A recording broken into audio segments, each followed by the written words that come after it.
एक आदमी जब 45 वर्ष का था तो उसकी पत्नी का स्वर्गवास हो गया।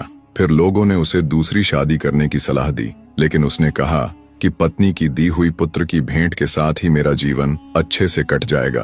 फिर पुत्र के वयस्क होने पर पूरा कारोबार उसने उसे सौंप दिया और खुद कभी दोस्तों के साथ तो कभी ऑफिस में वक्त बिताने लगे।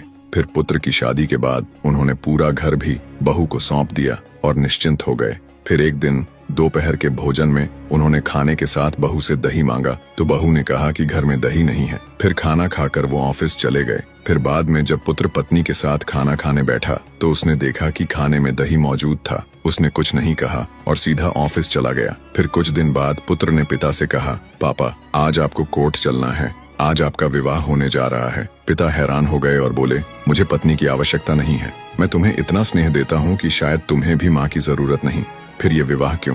पुत्र ने शांतिपूर्वक जवाब दिया, पापा न तो मैं अपने लिए माँ ला रहा हूँ न तो आपके लिए पत्नी। मैं तो ये व्यवस्था कर रहा हूँ कि कभी आपको दही मांगने पर इनकार न सुनना पड़े।